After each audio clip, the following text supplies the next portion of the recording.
The Gospel of John, chapter 5. Jesus heals a lame man. Afterward, Jesus returned to Jerusalem for one of the Jewish holy days. Inside the city, near the sheep gate, was the pool of Bethesda, with 5 covered porches. Crowds of sick people, blind, lame, or paralyzed, lay on the porches. One of the men lying there had been sick for 38 years. And when Jesus saw him and knew he had been ill for a long time, he asked him, "Would you like to get well?" "I can't, sir," the sick man said, "for I have no one to put me into the pool when the water bubbles up. Someone always gets there ahead of me." And Jesus told him, "Stand up, pick up your mat, and walk." Instantly, the man was healed. He rolled up his sleeping mat and began walking. But this miracle happened on the Sabbath, so the Jewish leaders objected. They said to the man who was cured, "You can't work on the Sabbath. The law doesn't allow you to carry that sleeping mat." But he replied, "The man who healed me told me, 'Pick up your mat and walk.'" "Who said such a thing as that?" they demanded. The man didn't know, for Jesus had disappeared into the crowd.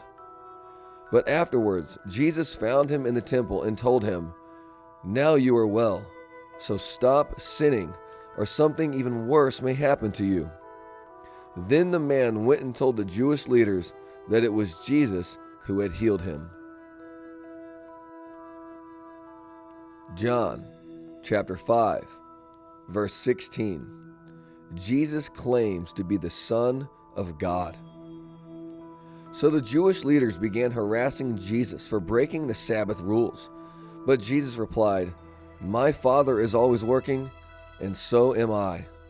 So the Jewish leaders tried all the harder to find a way to kill him, for he not only broke the Sabbath, he called God his Father, thereby making himself equal with God. So Jesus explained, "I tell you the truth, the Son can do nothing by himself. He does only what he sees the Father doing.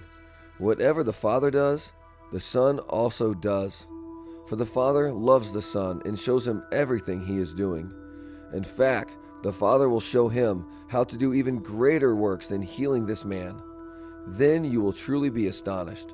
For just as the Father gives life to those he raises from the dead, so the Son gives life to anyone he wants. In addition, the Father judges no one.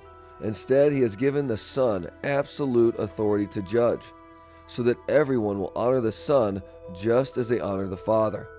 Anyone who does not honor the Son is certainly not honoring the Father who sent him.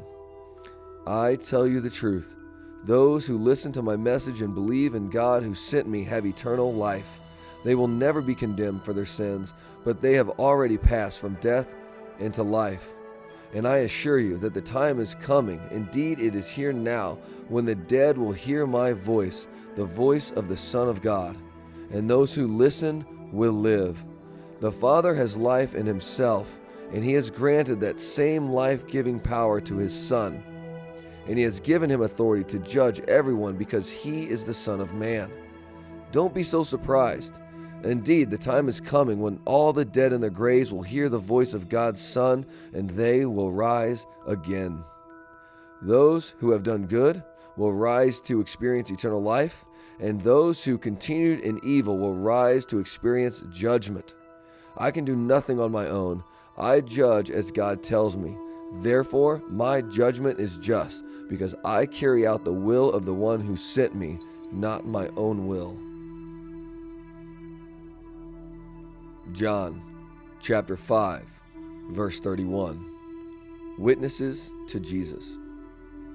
If I were to testify on my own behalf, my testimony would not be valid, but someone else is also testifying about me, and I assure you that everything he says about me is true. In fact, you sent investigators to listen to John the Baptist, and his testimony about me was true.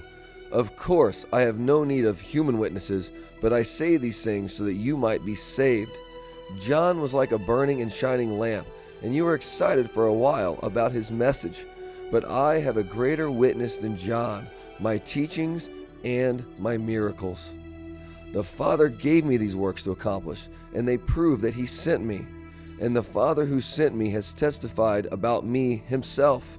You have never heard his voice or seen him face to face, and you do not have his message in your hearts, because you do not believe me, the one he sent to you. You search the Scriptures because you think they give you eternal life, but the Scriptures point to me, yet you refuse to come to me and receive this life.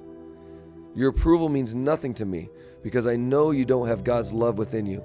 For I have come to you in my Father's name, and you have rejected me. Yet if others come in their own name, you gladly welcome them. No wonder you can't believe, for you gladly honor each other, but you don't care about the honor that comes from the one who alone is God. Yet it isn't I who will accuse you before the Father. Moses will accuse you. Yes, Moses, in whom you put your hopes. If you really believe Moses, you would believe me, because he wrote about me. But since you don't believe what he wrote, how will you believe what I say?